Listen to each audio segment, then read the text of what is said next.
As you probably heard from some people here at the Institute, and including Katie, my name is Aníbal Torres. So I was born and raised here in Monteverde.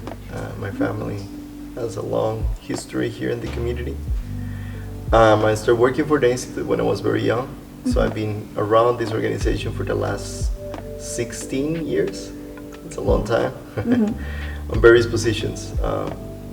Throughout the years, my main role has been working with the Sustainable Futures program, which includes a Sustainable Futures course.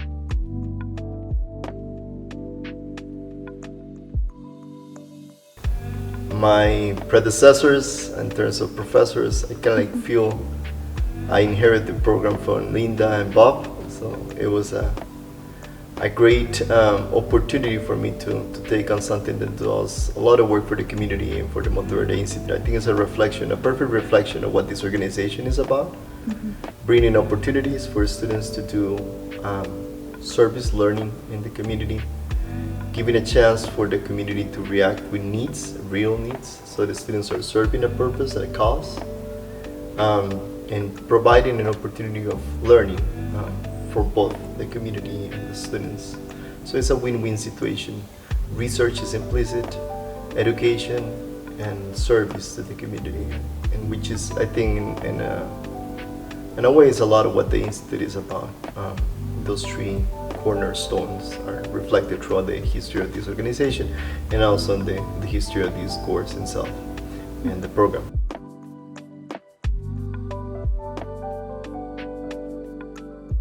This program has, throughout the year, reserved to a number of different causes and projects. In my case in particular, they tend to be reacting to some of the projects that we worked throughout the summer. So to give you an example, this summer we were working with 5 different organizations. We were working for 2 schools, one public, one private. We were working for Clima, we were working for the local government, and we were working also for the local aqueduct, for the Asada, and so a number of different subjects. One of these subjects, the project that we were working with the municipality, it was about the proposal for a boulevard in downtown Santa Elena.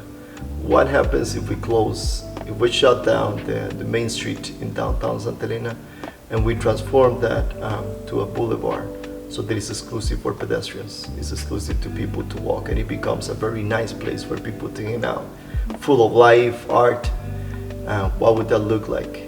So the work wasn't only to design, but it was to react to what the local people or the community wanted. So it involved meetings with the local government, it involved meetings with, in this case, with the Ministry of Transportation, agencies from Punta Arenas, and we had a meeting with them. We also have meetings with the local owners in downtown Santa Elena. Out of all these conversations, it looks very positive in general. So it seems that this is a project that will continue, which means now the students left. After 9 weeks, they left, and the project is still on the table. And so now it becomes the question, who is going to be taking the leadership? And oftentimes the leadership is taken by the Monteverde Institute, and by that I mean reflected on me, on my work throughout the year. So continuing the conversation with the local government, continuing the conversation with the agencies, and start taking action in terms of what has to be done for this to continue. So for example, it will require more technical evaluation of the impacts in terms of traffic. So how will cars react to that? There is preliminary work that has been done by the program, but that has to be validated by an engineer. So all that work has to be, all the follow-up falls in the hands oftentimes of the Monteverde Institute, and that becomes my work throughout the year. So it's not a project, it's a process. And so it's not so straightforward, there is not like one goal.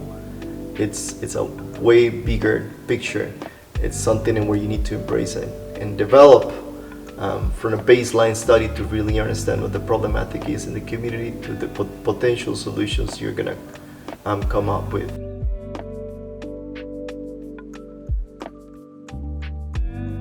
So in recent years, we have had more the participation of architect students, landscape architect students, environmental designers. Those are kind of like the three main disciplines that we have had throughout the last 6 or 7 years. So most of the curriculum developed for the students is trying to attend the needs of those students for now, I guess from an academic point of view, to feed the curriculum they need and to comply with the credits they are getting to come down here for 9 weeks.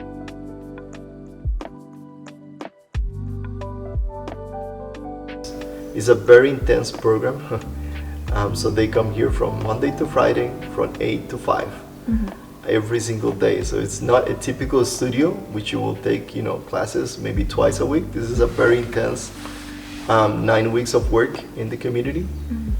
They get the chance to not only work among themselves with different disciplines, but work directly with the community.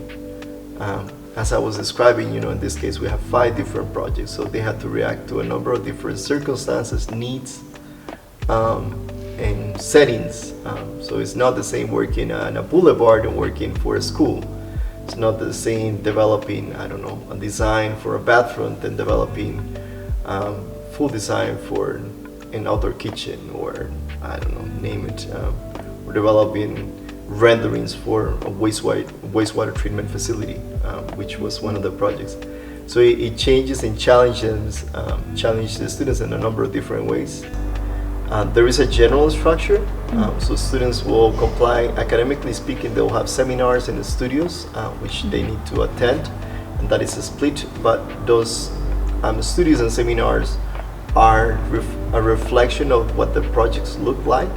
So oftentimes, half of the group will be out in the field doing field work, getting data from the places they're working. They will be flying a drone, they will be taking side notes, they will be having client meetings, or they might be in studio working on their design proposal. So it depends on what part of throughout the summer you are.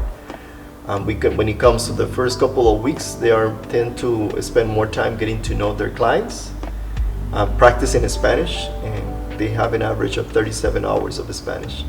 So a solid block of Spanish will help them engage better with the community and with the families they're going to be leaving, or they're leaving at that point. So that is an important part, the first section of the program. We complement a lot of their learning, not only through other projects, but also with field trips. So we take the students out, depends on the needs on each project. For example, this summer we had students visiting a wastewater treatment facility in San Jose, just the first day, the first couple of days. They went also to visit the architecture and planning school in San Jose, run by Instituto Tecnológico, so that they could have a better idea of how things work, professionally speaking, so they can talk to other peers, students from Costa Rica. We also had the opportunity to visit Arenal, Miravalles, and Guanacaste, so that they are more embraced in terms of energy production in the country. We had local field trips to the reserves. We have different activities that are set up with different experts. They have, like a biomimicry activity with Mark Wainwright, just to get an idea of how reacting to nature, how design reacts to nature, how nature has evolved into the design, and what things can we learn from nature from a design perspective.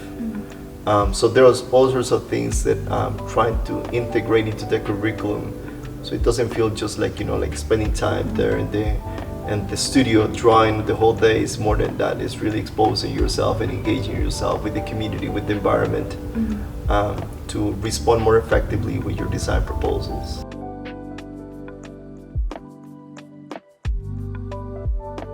We send a brief description of what the program is about, so that people have an idea of what the students are capable to do. So there is a limit in terms of skill sets, right? So they're not engineers, they're more architects, they're more designers. They're still, we take both undergrad and grad students. But also based on the degree we have a certain capacity that we can reach out with the students. So this is a learning opportunity for the students, and it's also a learning opportunity for the community, where they receive inputs from these young professionals. They obviously will have the supervision of professionals, thinking about the professors, myself. So once again, they are not on their own, and they have other support, other professional support throughout the summer.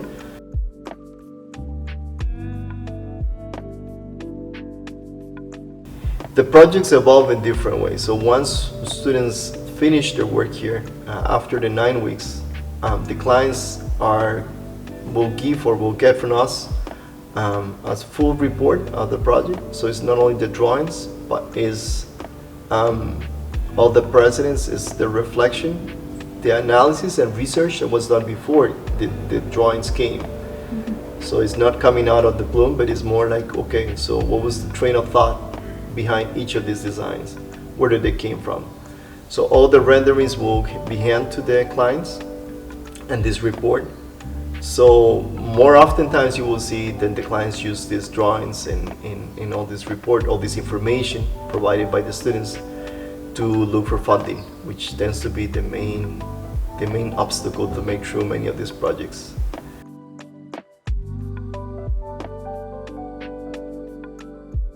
Would the plans stay the same? Not quite. Oftentimes it's just, the work of the students will be reflected or not necessarily in the design form itself.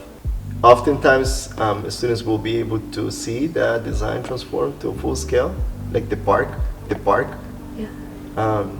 They design it, they help building it along with the community and the local government, and their designs are there, are tangible. They can go and play in any of these structures.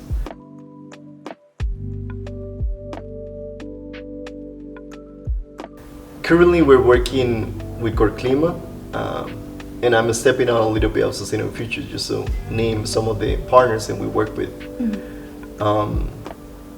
We started working with Corclima, the Institute and Corclima partnering together.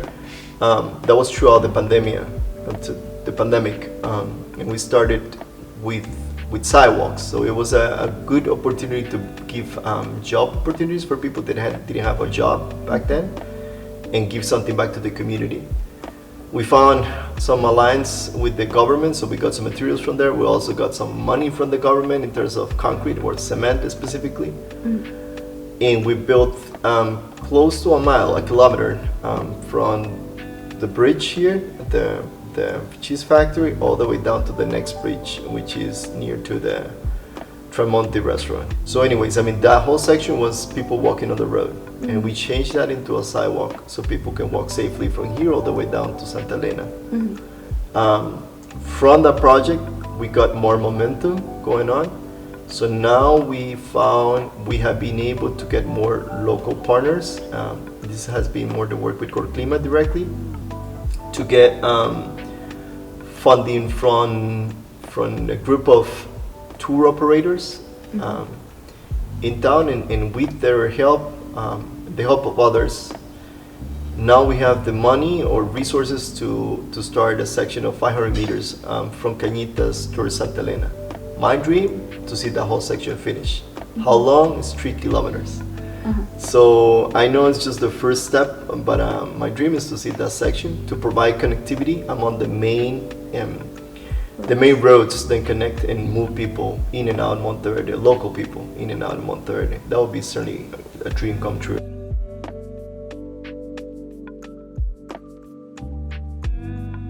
For me, the fact that the name is there for a program to have a name, and you can check around the community, you would say Sustainable Futures, Futuros Sostenibles, and people will react to it. They will know. And that is certainly something that reflects a lot of the work you've done. So I think the program has been very powerful throughout the years, and it has been very beneficial for the community.